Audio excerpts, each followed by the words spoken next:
नमस्कार मित्रांनो, मी महेश कोडले. एक मतदार, एक भारतीय नागरिक, संविधानाने दिलेले अधिकार यामुळे मला असं वाटत होतं की आता व्यक्त होण्याची वेळ आली आहे. मी फेसबुक, ट्विटरच्या माध्यमातून बराच वेळा व्यक्त झालो, परंतु कदाचित तो माझा आवाज किंवा माझे प्रश्न सर्वांसमोर पोचत नव्हते. त्याला काही लिमिटेशन्स होते. सध्याचे जे काही राजकारण आपण पाहतो आहे त्या राजकारणाविषयी खरं तर माणसाच्या मनात चीड आहे, परंतु व्यक्त व्हायला लोक घाबरत आहेत.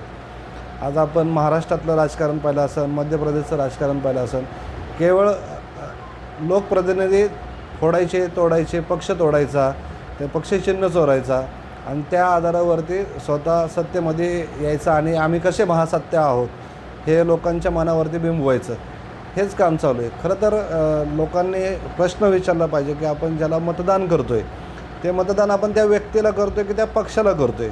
त्या पक्षाची जे काही विचारधारा असेल, त्यांचा काही अजेंडा असेल, तर मतदान करताना मी तर वैयक्तिक अशाच पद्धतीने करतो की कोणता पक्ष आहे, त्याची विचारधारा काय आहे, त्या पद्धतीने काम होईल का, त्यांनी आत्तापर्यंत सत्तेत असताना त्या पद्धतीने ते काही योजना राबवल्यात का, हे सर्व पाहून आम्ही त्या उमेदवाराला मतदान करतो आहे. मात्र तोच उमेदवार काळांतराने त्याच्या भ्रष्टाचाराला लपवण्यासाठी तो जनतेचा सरळ विश्वासघात करतो आहे आणि दुसऱ्या पक्षामध्ये जातो आहे.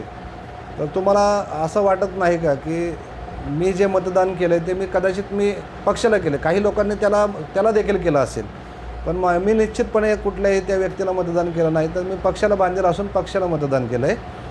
तर जर त्याला वाटतं आहे की त्याचं जर हे मतदान आहे ते मतदान त्यालाच झालं आहे, तर त्याने त्या पदावरनं राजीनामा द्यावा व परत इलेक्शन लढवावी. म्हणजे त्याला कळेल की कधी दूध का दूध आणि पाणी का पाणी कसं होतं.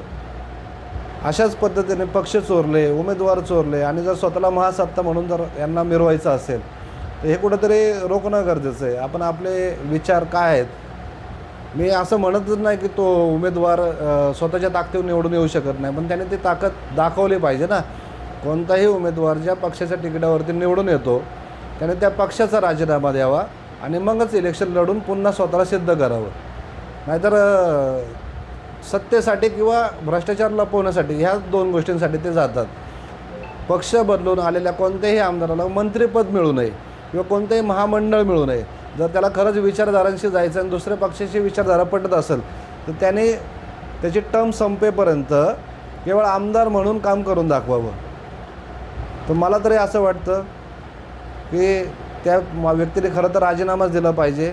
आणि जर तो राजीनामा देत नसेल आणि दुसऱ्या पक्षात जात असेल तर किमान त्याने कोणत्याही लाभाचं पद न स्वीकारता एक आमदार म्हणून, एक लोकप्रतिनिधी म्हणून आपलं काम चालू ठेवावं आणि पुढच्या टर्मला त्याने त्या पक्षामध्ये प्रवेश करून लोकांचं जनमत परत एकदा आजमावं.